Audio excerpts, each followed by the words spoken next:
Hello friends, நீங்கள் பார்த்துட்டு இருக்கிறது ஆல் டெக்னிக்ஸ் யூடியூப் சேனல். இன்றைக்கி நம்ம வீடியோவில் என்ன பார்க்க போகிறோம்னா, எலக்ட்ரிக் கேண்டில் எப்படி மேக் பண்ணுறது அப்படிங்கிறத பார்க்க போகிறோம். அது எப்படி ஃபயர் ஆகுது அப்படிங்கிறதே பார்க்க போகிறோம். வாங்க வீடியோக்குள்ளே போகலாம். கேண்டிலை ஃபயர் பண்ணுறதுக்கு நம்ம எல்லாருக்குமே தெரிஞ்சது இந்த ஒரே மெத்தட் தான். இது இல்லாமல் இன்னும் 2 மெத்தட் இருக்குது. அதை தான் நம்ம இந்த வீடியோவில் பார்க்க போகிறோம். ஃபஸ்ட்டு மெத்தட் எப்படின்னா, எரிஞ்சுக்கிட்டு ஒரு கேண்டிலை ஊதி அணைச்சிட்டு அந்த ஸ்மோக் பக்கத்தில் ஒரு சின்ன ஃப்ளேமை கொண்டு போனாலே போதும், அந்த கேண்டில் மறுபடியும் பற்றிக்கணும். இது எப்படின்னா, கேண்டில் எரியும் போது வர ஹீட்னால வேக்ஸ் எவாப்ரேட் ஆகி போய்கிட்டு இருக்கும். கேண்டில் நம்ம ஊதி அணைச்சதும் 3 செகண்ட் வரையில் அந்த எவாப்ரேட் ஆன வேக்ஸ் போய்கிட்டே தான் இருக்கும். அதில் நம்ம ஒரு சின்னதாக ஒரு ஃப்ளேமை கொடுத்ததும் அது மறுபடியும் பற்றிக்கிறோம். எலக்ட்ரிக் ஃபயர் பண்ணுறதுக்கு நான் இந்த நிக்ரோம் ஒயரை தான் யூஸ் பண்ண போகிறேன். இந்த நிக்ரோம் ஒயரை வச்சு நம்ம ஏற்கனவே ஒரு வீடியோ போட்டிருக்கோம். நீங்கள் இன்னும் அந்த வீடியோ பார்க்கலன்னா அந்த வீடியோட லிங்க் டிஸ்கிரிப்ஷனில் ஐகான்லேயே கொடுக்குறேன், செக் பண்ணி பாருங்கள்.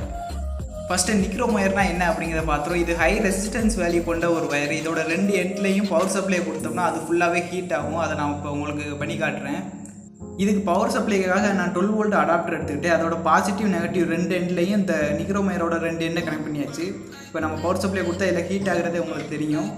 இதோட எஃபிஷியன்சியை நம்ம அதிகப்படுத்தணும் அப்படின்னா இதை நம்ம இப்படி காயில் மாதிரி சுற்றி அதுக்கப்புறமா இதில் பவர் சப்ளை கொடுத்தோம்னா இதோட எஃபிஷியன்சி இன்னும் அதிகமாகவே இருக்கும். அதையும் நம்ம இப்போ செக் பண்ணி பார்த்துடலாம். இதை காயில் மாதிரி இப்போ சுற்றி வச்சாச்சு. இப்போ இதில் பவர் சப்ளை கொடுக்கும்போது முன்னை விட ஹீட் அதிகமாக ஆகுது. உங்களுக்கு பார்த்தாலே தெரியும். இதோட எஃபிஷியன்சி இப்போ அதிகமாகவே இருக்குது. இந்த ஹீட் கேண்டில் எரிய வைக்கிறது போதுமானதா அப்படிங்கிறத செக் பண்ணி பார்த்துருவோம். இந்த ஹீட் போதுமானதான் கேண்டில் நமக்கு ஃபயர் ஆகுது. ஓகே, இப்போ இந்த நிக்ரோம் ஒயரோட செட்டப்பை கேண்டில் எப்படி ஃபிட் பண்ணுறது அப்படிங்கிறத பார்த்துருவோம். அந்த கேண்டிலோட திரி இருக்குல்ல, அந்த திரியை விட கொஞ்சம் பெருசாக இருக்கிற மாதிரி இந்த மாதிரி காயில் மாதிரி ஒரு கம்பி வச்சு சுற்றிக்கோங்க. வீடியோவில் காட்டியிருக்க மாதிரி நிக்ரோம் ஒயர் இந்த மாதிரி சின்ன காயிலாக சுற்றி எடுத்துக்கோங்க.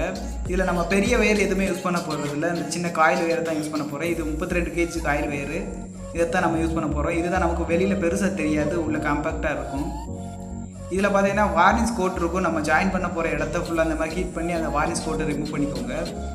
நிக்ரோம் ஒயரோட 2 எண்ட்ல இது மாதிரி 2 காயில் வேறு ஜாயின் பண்ணி எடுத்துக்கோங்க. நெக்ஸ்ட் நம்ம யூஸ் பண்ண போகிற கேண்டில் எடுத்துக்கோங்க. அதில் கத்தியை யூஸ் பண்ணியோ அல்லது இது மாதிரி ஆக்சப் பிளேட் யூஸ் பண்ணியோ ஃபுல்லாக ஒரு ஸ்லாட் ஒன்று கட் பண்ணி எடுத்துக்கோங்க. இது எதுக்காக கட் பண்ணுறோம் அப்படின்னா, நம்ம யூஸ் பண்ணுற அந்த காயில் வேறு இந்த ஸ்லாட் வழியாக தான் வரும். அதுக்காக தான் இந்த ஸ்லாட்டை கட் பண்ணி எடுக்கிறோம்.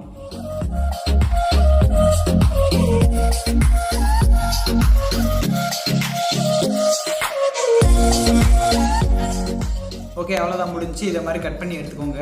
இப்போ நம்ம இதில் நிக்ரோம் ஒயரை ஃபிட் பண்ணிடலாம். அந்த நிக்ரோம் ஒயரை அந்த திரியோட உள்ள இதை மாதிரி வீடியோவில் காட்டியிருக்க மாதிரி உள்ள இன்சர்ட் பண்ணிக்கோங்க.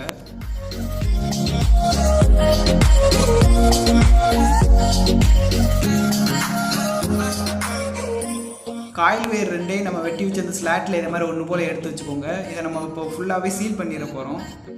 இன்னொரு கேண்டில் எடுத்துக்கோங்க. அதை ஃபயர் பண்ணி இதே மாதிரி லிக்யூட் வேக்ஸால் ஃபுல்லாகவே சீல் பண்ணிடுங்க. இதில் நமக்கு கட் பண்ண அந்த அடையாளமே தெரியாது. இந்த மாதிரி ஃபுல்லாக ஒன்று போல் சீல் பண்ணி விட்டுக்கோங்க. இதை நம்ம ஃபுல்லாக சீல் பண்ணிட்டோம்னா அதில் உள்ள ஸ்லாட்டு வயர் எதுவுமே வெளியில் தெரியாது. ஓகே, இந்த கேண்டில் நம்ம கேக்கு மேலே ஃபிட் பண்ணிடலாம். ஆனால் இந்த கேக் இல்லை, இந்த சின்ன டப்பா தான் இருக்குது. இதை நீங்கள் கேக்கை அசியூம் பண்ணிக்கோங்க.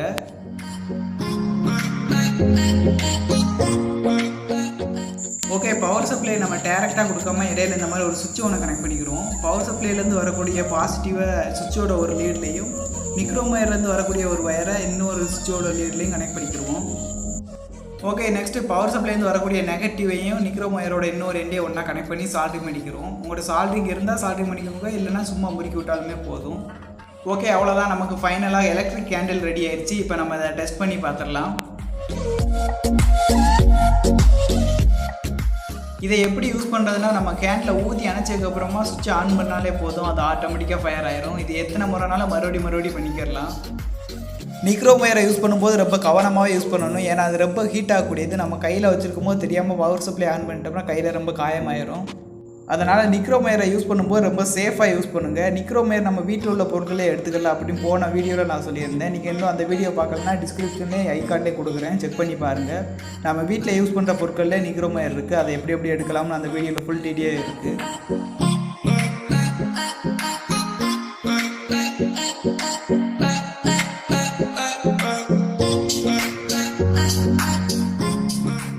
கேண்டில் எரிஞ்சு அந்த நிக்ரோம் ஒயரை விட கீழே தள்ளி போயிடுச்சு அப்படின்னா நீங்கள் மறுபடியும் அந்த நிக்ரோம் ஒயரை கீழே தள்ளி எடுத்து வச்சுக்கலாம். அல்லது இந்த நிக்ரோம் ஒயர் செட்டப்பை நீங்கள் அப்படியே எடுத்து இன்னொரு கேண்டில் கூட யூஸ் பண்ணிக்கலாம். நிக்ரோம் ஒயர் சீக்கிரமாக வீக் ஆகாது. அதனால் நீங்கள் எத்தனை டைம் வேணாலும் இதை யூஸ் பண்ணிக்கலாம். ஓகே ஃப்ரெண்ட்ஸ், இன்றைக்கி வீடியோ அவ்வளோதான் முடிஞ்சு. இதே மாதிரி அடுத்த ஒரு சூப்பரான வீடியோவில் மறுபடியும் சந்திப்போம்.